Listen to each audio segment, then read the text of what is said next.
दोस्तों, आज कथनी करनी पर हमारे साथ नगर स्वास्थ्य अधिकारी आर एस स्वामी जी हैं। Doctor R S Swami ji हैं, जो हमें बताएंगे कि जन्म मृत्यु प्रमाण पत्र की आवश्यकता हमें क्यों पड़ती है और ये क्यों जरूरी है, और इसको समय रहते बनवाने से कई दुश्वारियों से बचा जा सकता है। स्वागत है डॉक्टर साहब आपका।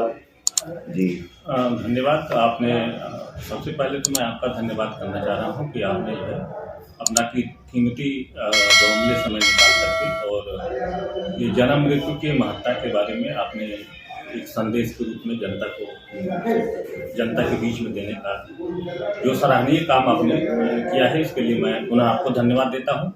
और मैं जनहित में सबसे पहले सरकार की मंशा के लिए मैं बहुत ही दिल से धन्यवाद देता हूं कि ये जो जन्म मृत्यु संबंधी कार्य जो विधि संगत तरीके से शुरू किया गया है, इससे ये बहुत ही जनता को एक सही समय पे सही लाभ मिलेगा और जो तमाम विसंगतियां जन्म मृत्यु से संबंधित हुआ करती थी, उनसे हम लोग आसानी से बच सकते हैं।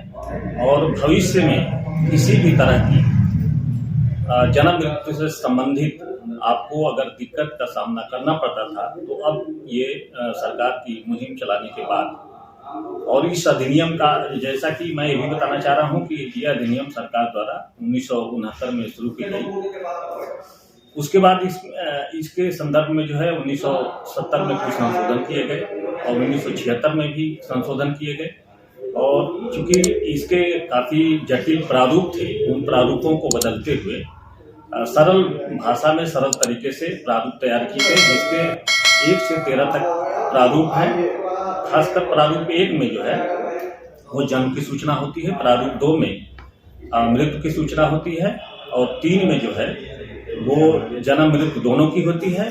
और एक है जो प्रारूप 4 है और 4 क है, जिसमें चिकित्सकीय प्रमाण की जरूरत होती है, ताकि हम लोग उस प्रमाण के आधार पे सही जन्म और मृत्यु संबंधित जो कानूनी कार्रवाई है उसको कर सके और सही तरीके से प्रमाण पत्र जनहित में जारी कर सके। अच्छा, इसको कब बनवाने का जरूरी है? तो बच्चा अगर जन्म लेता है उसके कितने समय इसमें जैसे बच्चा पैदा हुआ तो 21 दिन के अंदर हम लोगों को बनवा लेना चाहिए। बाई द वे, अगर किसी वजह से व्यक्ति की व्यस्तता या निजी कार्यों की वजह से 21 दिन के अंदर नहीं बन पाता है, तो 1 महीने के अंदर भी आप बनवा सकते हैं।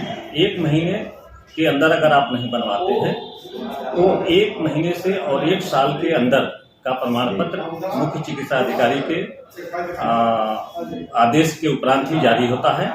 और खासकर जो मृत्यु प्रमाण पत्र होते हैं, वो अगर 1 महीने से ज़्यादा है तो उसमें तहसील स्तरीय या अपर जिलाधिकारी महोदय के माध्यम से संबंधित विषय की या मृत्यु की जांच होने के उपरांत ही उसकी पुष्टि की जाती है, तब हम मृत्यु संबंधित प्रमाण पत्र जारी किए जाते हैं। अच्छा, ये कहाँ इनका महत्व है, कहाँ इनको लगाया जाता है आगे चल करके? इससे ये फायदा होता है कि जैसे कुछ लोग इसको गलत तरीके से इसका इस्तेमाल नहीं कर सकते।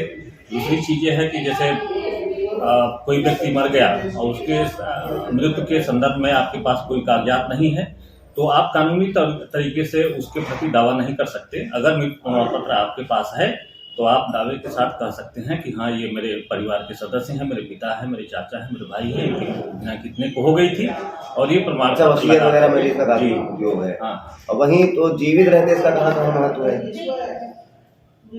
जन्म प्रमाण पत्र जी जन्म का।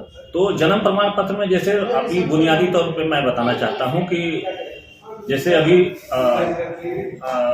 सरकार के द्वारा ये निर्धारित किया गया है कि बच्चे के एडमिशन के समय कम से कम अगर बच्चे की उम्र 6 साल नहीं है तो किसी भी स्कूल में दाखिला नहीं मिलेगा।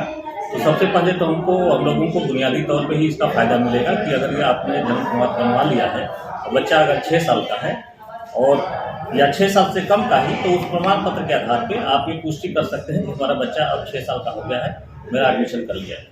उसके बाद नौकरी और नौकरी और प्राइवेट या गवर्नमेंट सेक्टर में जहाँ भी आपको अपनी आवश्यकता के अनुसार से जरूरत है, उस प्रमाण पत्र का आप इस्तेमाल कर सकते हैं। और भी कानूनी तरीके हाँ, भविष्य में किसी तरह की कोई अड़चन आती है तो ये प्रमाण पत्र आप दिखा करके अपनी समस्या का समाधान कर सकते हैं। बहुत बहुत धन्यवाद आपका जानकारी देने के लिए। Thank you very much, thank you.